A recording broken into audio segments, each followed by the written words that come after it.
Hello അസ്സാം വലൈക്കും നമസ്കാരം. ജുമാ മുബാറക്ക്. നമുക്കിന്നൊരു ജ്യൂസ് തയ്യാറാക്കാം. അതിന് ഞാൻ പപ്പായയുടെ മുക്കാ ഭാഗം എടുക്കുന്നുണ്ട്. നമുക്ക് നന്നായിട്ട് തൊലി ചെത്തി കഴുകിയെടുക്കണം. അപ്പോൾ അടിപൊളി ഒരു ജ്യൂസാണ് ഇത്. തയ്യാറാക്കാൻ വലിയ ബുദ്ധിമുട്ടൊന്നുമില്ല. നമുക്ക് പെട്ടെന്ന് തയ്യാറാക്കി എടുക്കാൻ പറ്റുന്നൊരു ജ്യൂസാണ്. ഇതൊരുപാട് പേർക്ക് ഉപകാരപ്പെടുന്നൊരു ജ്യൂസാണ്. നമുക്ക് രാത്രി ഇത് മാത്രം മതി, വേറൊരു ഭക്ഷണത്തിൻ്റെ ആവശ്യം വരില്ല. തടി കുറക്കാനും ഒക്കെ അടിപൊളി ഒരു ജ്യൂസാണ്. ഞാനൊപ്പം തന്നെ ഒരു 5 ഈത്തപ്പഴം കുരു കളഞ്ഞിട്ട് ചൂടുവെള്ളത്തിലിട്ട് കുതിർത്തിയെടുത്തതാണ്. അരമണിക്കൂറിട്ട് വെച്ചതാണ്. അപ്പോൾ അതും കുരു കളഞ്ഞെടുത്തിട്ടുണ്ട്. നമുക്ക് ഈ പപ്പായും ഈത്തപ്പഴവും കൂടി നമുക്ക് മിക്സിയുടെ ജാറിലിട്ട് കൊടുക്കാം. നമ്മൾ ആവശ്യത്തിന് 1 ഗ്ലാസ് പാലിൽ ഞാനത് 2 ഗ്ലാസ്സിനാക്കിയാണ് എടുക്കുന്നത്. അപ്പോൾ ഇത് അടിച്ച് വരുമ്പോൾ 2 ഗ്ലാസ് ഉണ്ടാവും. തിളപ്പിച്ചാറി ഫ്രിഡ്ജിൽ വെച്ച് തണുപ്പിച്ച പാലാണ്. അപ്പോൾ അത് അടിച്ചെടുത്തിട്ടുണ്ട്.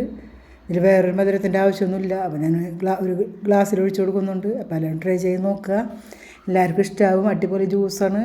തടി കുറക്കുന്നവർക്ക് ഇത് കുടിച്ചാൽ മതി ദിവസേന രാത്രി. പിന്നെ വേറൊരു ഭക്ഷണത്തിൻ്റെ ആവശ്യം വരില്ല. ഈത്തപ്പഴം ഇടുന്നത് കൊണ്ട് നമുക്കൊരു പെട്ടെന്നൊരു വിശപ്പോ ദാഹമൊന്നും ഉണ്ടാവില്ല. അതിന് മൂല്യം കുറച്ച് മത്തട കുരു വറുത്തത് ഇട്ട് കൊടുക്കുന്നുണ്ട്. അപ്പം നമുക്ക് ഒരു അടിപൊളി ജ്യൂസാണ്. അപ്പോൾ എല്ലാവരും ട്രൈ ചെയ്യുക. എല്ലാവർക്കും എൻ്റെ അസ്സലാമു അലൈക്കും നമസ്കാരം. എൻ്റെ ചാനൽ ഇഷ്ടപ്പെട്ട് കഴിഞ്ഞാൽ ലൈക്ക് ചെയ്യുക, ഷെയർ ചെയ്യുക, സബ്സ്ക്രൈബ് ചെയ്യുക, എല്ലാവരും എൻ്റെ ഫോളോ ചെയ്യുക. അപ്പോൾ അടിപൊളിയൊരു നമ്മുടെ പപ്പായ ജ്യൂസ് തയ്യാറായി. വേറെ മധുരത്തിൻ്റെ ആവശ്യമില്ല. നമുക്കിത് കഴിച്ച് കഴിഞ്ഞാൽ പെട്ടെന്ന് വിശപ്പൊന്നും ഉണ്ടാവില്ല. Okay, by.